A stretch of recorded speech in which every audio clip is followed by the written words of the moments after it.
Jonathan Worthington stepped into the grand ballroom of the Ravensshire estate. His arm linked with the delicate hand of Celeste Montgomery, his stunning mistress. Tonight was the annual gala, a night where prestige mattered more than love. He had left his wife, Eleanor, behind, ashamed of her simple ways, her lack of refinement. But as his eyes swept across the room, he froze. There, standing in the center of the crowd, was Eleanor. Radiant, poised, and utterly captivating. The murmurs around him grew louder, and in that moment, Jonathan realized he had made a terrible mistake. Jonathan Worthington had always been a man of ambition. Born into privilege, he understood from a young age that appearances mattered more than anything. His wealth afforded him luxuries, and his status granted him respect, but his true obsession was how others perceived him. He had built his life around maintaining a perfect image. His marriage to Eleanor had once seemed like a suitable match. She was beautiful in a quiet, understated way, with kind eyes and a gentle spirit. When they first met, her warmth had charmed him. But over time, he began to see her as ordinary. She did not care for grand social events, nor did she concern herself with the latest fashions or the endless pursuit of status. She was content with simple pleasures, reading by the fireplace, tending to the garden, engaging in charity work. Jonathan, however, craved more. He wanted a wife who could elevate his standing, someone who could command attention in a room full of the elite. Someone like Celeste Montgomery. Celeste was everything Eleanor was not: glamorous, sophisticated, and utterly intoxicating. She draped herself in silk and pearls, her every movement exuding confidence. She knew how to hold an audience, how to make men turn their heads, how to make Jonathan feel like the most powerful man in the room. It was thrilling, and so, he allowed himself to fall deeper into her embrace, pushing Eleanor further into the shadows of his life. Tonight, at the Ravensshire Gala, he had made his decision. Eleanor did not belong in these circles. He had left her behind without a second thought, arriving instead with Celeste on his arm, ready to bask in the admiration of society. He imagined the whispered envy of his peers, the approving nods from those who mattered. But nothing had prepared him for what he saw the moment he stepped into the ballroom. The grand chandelier bathed the room in golden light, illuminating the finest aristocrats in the city. Laughter and music filled the air, but Jonathan heard none of it. His gaze was fixed on the woman standing in the center of the room. Eleanor. But she was not the meek, quiet woman he had dismissed. No, the woman before him was breathtaking. She stood tall, her presence commanding in a way he had never imagined. She wore an elegant sapphire gown that accentuated her figure, her hair styled in soft waves that framed her face. Her posture was regal, her expression unreadable as she conversed with a group of esteemed guests. People Jonathan had spent years trying to impress. And the way they looked at her, with admiration, with respect. The realization hit him like a blow to the chest. He had underestimated her. Jonathan. Celeste's voice was sweet, but there was an edge of irritation. You have been standing still for far too long. People are beginning to stare. Jonathan forced himself to move, his mind racing. How was this possible? Eleanor had never cared for social events, yet here she was, effortlessly captivating the very people he had deemed her unworthy of. His feet carried him forward, though his grip on Celeste's hand slackened. He needed answers. As he approached, he caught snippets of the conversation. Your contributions to the foundation have been truly remarkable, a distinguished gentleman was saying to Eleanor. We are honored to have your support, Lady Worthington. Jonathan blinked. Lady Worthington? No one had ever addressed Eleanor with such esteem before. Eleanor turned gracefully, her eyes meeting Jonathan's. For a moment, there was silence between them, an unspoken understanding passing between husband and wife. And then, she smiled. Not the soft, adoring smile she once reserved for him. This was different. It was poised, unreadable. It sent a shiver down his spine. Ah, Jonathan, she said smoothly, addressing him as though he were nothing more than a casual acquaintance. I did not expect to see you here. The words stung. He had not expected to see her here either. Celeste stiffened beside him. She had been expecting admiration tonight, not confusion. "Jonathan, are you going to introduce me?" she said, her tone sharp. Eleanor turned her gaze to Celeste, as if noticing her for the first time. Her expression remained unreadable, but there was something in her eyes, a quiet strength that unnerved Jonathan. "You must be Miss Montgomery," Eleanor said pleasantly. "I have heard much about you." Celeste's lips parted slightly, caught off guard. She had expected outrage, perhaps anger, but Eleanor remained composed, radiating confidence in a way that made Celeste look insignificant. Jonathan swallowed hard.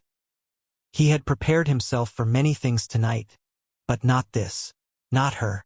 "Karma," a voice whispered in the back of his mind, and for the first time, Jonathan felt something he had never associated with Eleanor before. Regret. Jonathan felt a strange sensation creeping over him, one he could not quite place at first. It was not just surprise or confusion. It was something deeper, something unsettling. Regret. He had always believed Eleanor to be too simple, too dull for the world he wanted to dominate. But as she stood before him now, radiating quiet confidence, he realized how wrong he had been. Celeste, still clinging to his arm, cleared her throat impatiently. "Jonathan, are you not going to introduce me properly?" Jonathan hesitated, but before he could speak, Eleanor extended her hand toward Celeste in an effortlessly graceful gesture. "As I mentioned, I have heard much about you, Miss Montgomery," she said with a small smile. "I do hope you are enjoying the gala." Celeste took her hand, though there was a stiffness to her movement. "Of course, it is a magnificent event," she replied, though her usual charm faltered. Jonathan watched, unable to ignore the way Celeste suddenly seemed less poised, less powerful, less confident. And Eleanor? She was more. The realization was suffocating. A distinguished older gentleman stepped up beside Eleanor, placing a hand gently on her arm. Jonathan recognized him instantly, Lord Edmund Sterling, one of the most influential figures in high society. A man whose approval Jonathan had spent years trying to win, to no avail. "Lady Worthington," Lord Sterling said warmly, "I was just telling the Duke about your wonderful work with the children's charity. It is truly inspiring. I must introduce you to Lady Harrington. She would be delighted to collaborate with you." Jonathan's stomach twisted. Lady Worthington. The way Sterling said it, the way the people around them regarded Eleanor, it was a level of respect Jonathan had never thought she could command. He had spent so long pushing her into the background, treating her as an afterthought. But here she was the center of attention. And she was not just surviving in his world. She was thriving. Eleanor turned to Lord Sterling with a gracious nod. "That would be lovely," she said, before looking back at Jonathan with a calm expression. "If you will excuse me, I must attend to my guests." Just like that, she dismissed him. Jonathan could only watch as she walked away, effortlessly weaving through the crowd, welcomed into conversations with people he had always tried to impress.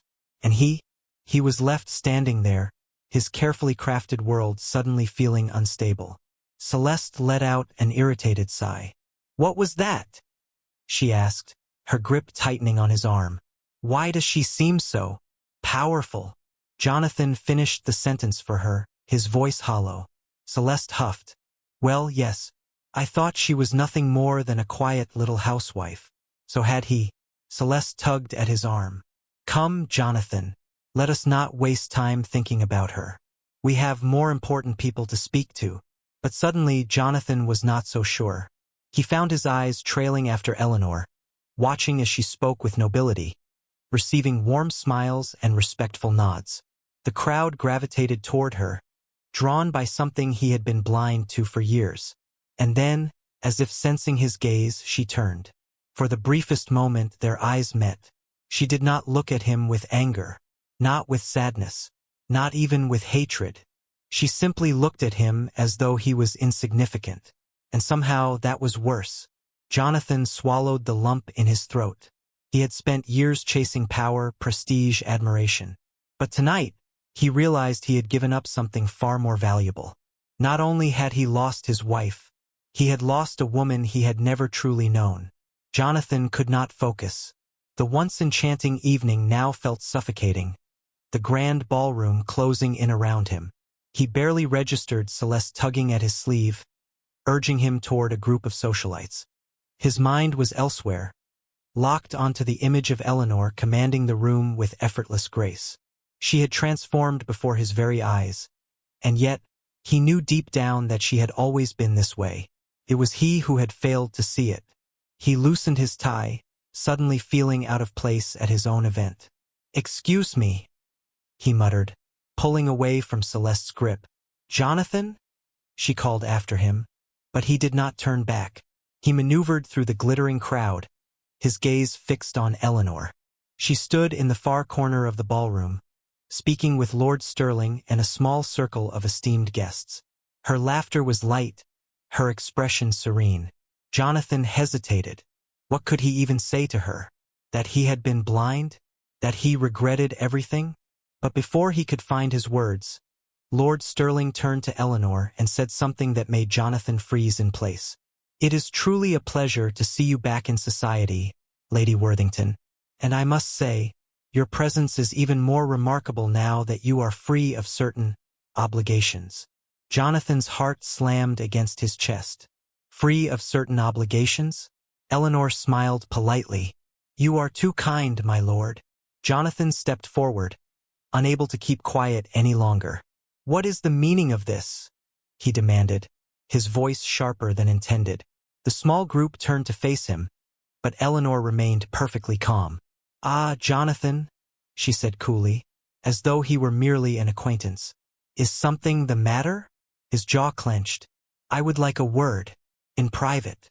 The others exchanged curious glances, but Eleanor simply nodded. "Of course." She gracefully excused herself from the group and followed him to a quieter corner of the ballroom, away from prying eyes. Jonathan turned to face her, his hands trembling slightly. "What did Sterling mean by that?" he asked. "About you being free?" Eleanor regarded him with an unreadable expression. Then, in the same composed tone, she said, "I had the papers sent to your office this morning. I assume you have not read them yet." "Papers?" His breath caught.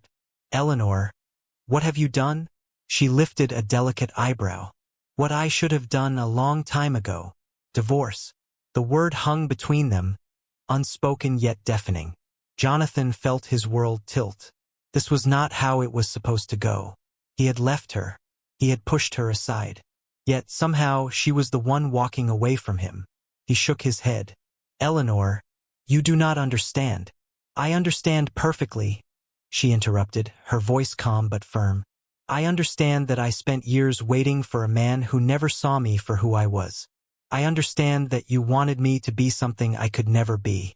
And I understand that I no longer need to be ashamed of the fact that I was never enough for you." Her words cut deeper than any insult. Jonathan searched her face for a trace of the woman who had once loved him unconditionally. But she was gone. "You cannot be serious," he said, his voice hoarse. "You do not mean this." Eleanor tilted her head slightly, as if studying him. Then, she leaned in just enough for her next words to sting like fire. "Oh, but I do." Jonathan felt something inside him crack. This was real. This was happening. He had lost her, and karma had finally come for him. Jonathan stood frozen, his mind struggling to process what Eleanor had just said. Divorce. The word echoed in his head like a death sentence. He had spent years dismissing her, pushing her into the background, treating her like an afterthought. And now she was walking away. No, she was striding away, head held high, dignity intact. And he was the one left behind. "Eleanor, wait," he said, his voice coming out more desperate than he intended. She paused, but she did not turn around. He took a step closer, lowering his voice. "We can talk about this. You do not have to do this." Finally, she turned, but there was no hesitation in her expression, only certainty. "Jonathan," she said, her voice firm but not unkind, "this is not something I decided overnight. It is something I should have done long ago." His chest tightened. Because of him? He gestured toward Lord Sterling, grasping for any explanation that made sense. Is that what this is about? Eleanor sighed, shaking her head. This is not about anyone else, Jonathan. It is about me. She held his gaze, and for the first time he truly saw her. Not as his quiet, obedient wife. Not as the woman he had once thought was too simple for his world. He saw her as she was now. Strong, independent, radiant in a way he had never allowed himself to acknowledge before. Jonathan swallowed hard. But we built a life together. Her smile was sad. I built a life around you, she corrected. And all you ever did was make me feel like I was never enough. He felt the weight of her words settle over him, suffocating. He had spent so long believing he was the one in control, that Eleanor needed him. But the truth was she never had. She had only needed to realize it for herself. I should go, Eleanor said after a moment. There are people I wish to speak with. Panic surged through him. He could not just let her walk away. Not like this. Eleanor, he said again, softer this time. What if He hesitated, forcing himself to say the words he never thought he would have to. What if I changed? Eleanor studied him carefully. Then, she shook her head. It is not about change, Jonathan. It is about time. He frowned. Time? She smiled again, gentle but resolute. Yes. My time. And I will not waste any more of it on a man who never valued me. And with that, she turned and walked away. Jonathan watched her go, a hollow ache settling in his chest. For years, he had been ashamed of Eleanor. Ashamed of her simplicity, her quiet nature, her lack of desire to play the social games he reveled in. Now he realized the truth. The only thing to be ashamed of was himself. The evening continued around Jonathan as if nothing had changed. But for him, the world had shifted irrevocably. The once glamorous ball now felt like an elaborate farce, a grand illusion that no longer held any meaning. The laughter, the polite conversations, the clinking of champagne glasses. It was all noise. He had lost her, not just Eleanor as his wife, but Eleanor as a presence in his life. The woman he had once taken for granted was no longer bound to him, no longer waiting for his approval, no longer standing in his shadow. She had stepped into the light, and he had been left in the dark. Jonathan ran a hand down his face, his mind racing. Had there been a moment, any moment, where he could have changed the course of their story? Had there been a time when she might have still hoped for him to see her? Or had he killed that hope long ago? A soft voice interrupted his thoughts. Jonathan! He turned, blinking as Celeste stepped closer. She had been watching him for some time now, irritation flickering in her carefully painted features. You have been standing here, staring into nothing. What is wrong with you? Jonathan let out a slow breath, glancing at Celeste as if seeing her for the first time. She was beautiful. There was no denying that. She had the perfect face, the perfect charm, the perfect presence that once thrilled him. But now, in the wake of Eleanor's quiet power, Celeste seemed small, shallow. He could see it in the way she shifted impatiently, as though the evening had lost its entertainment value now that he was no longer fawning over her. He had chased after her, believing she was the prize, that she was the kind of woman who would elevate his status, who would make him the envy of others. But now he was not sure she was anything more than a distraction. Celeste sighed. Jonathan, say something. He met her gaze, and for the first time, he did not feel the spark that had once drawn him to her. He felt nothing at all. I think you should enjoy the rest of the evening, he said quietly. Her eyes narrowed. What does that mean? He hesitated, then shook his head. It means I need to go, she scoffed, stepping back. Are you serious? This is our night, Jonathan. He let out a humorless chuckle. No, Celeste, it never was. Without waiting for her response, he turned and walked away. Jonathan did not know where he was going. He only knew that he needed to get out of the ballroom, away from the suffocating facade of a life he no longer wanted. He found himself stepping out onto the balcony, the cool night air biting against his skin. The city stretched before him, endless and indifferent.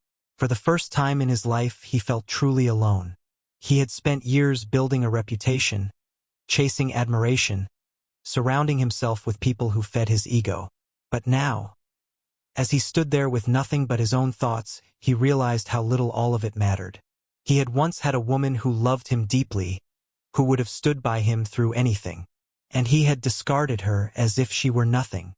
And now she was gone. He closed his eyes, exhaling slowly. Was this karma? Was this the price he had to pay for his selfishness? Perhaps, and perhaps he deserved it. Weeks passed. The divorce was finalized without much fanfare. Eleanor handled everything through her lawyers, never once reaching out to him directly. There was no anger, no dramatic confrontation, just quiet, absolute closure. Jonathan had expected her to demand a portion of his wealth, but she took nothing beyond what was rightfully hers. No revenge, no bitterness. She truly wanted nothing more to do with him, and that was the hardest part of all. Rumors spread quickly within their social circles. Some pitied him. Some whispered about how he had been left behind while Eleanor rose to new heights, securing alliances with the most prestigious figures in society. She flourished. And Jonathan? He merely existed. His affair with Celeste burned out almost immediately. She had no patience for a man drowning in his own regret, and he had no interest in pretending to care anymore. They parted ways with little more than a sigh. In the end, he had no one. One evening, Jonathan found himself walking past a grand charity event, the kind he once would have attended with Eleanor at his side. He stopped outside the venue, his eyes drawn to the warm glow of the chandeliers, the laughter spilling from within. Through the large glass windows, he saw her. Eleanor stood at the center of the room, speaking with grace and ease. She was radiant, surrounded by people who truly appreciated her. And for the first time, Jonathan truly understood. She had not changed. She had always been this woman, brilliant, kind, strong. It was he who had been blind. A lump formed in his throat, but he did not enter. He had no right to. He watched for a moment longer, then turned and walked away, disappearing into the night. Eleanor had found her happiness. And Jonathan? Jonathan had finally learned what it meant to lose something truly priceless. And he would carry that regret for the rest of his life.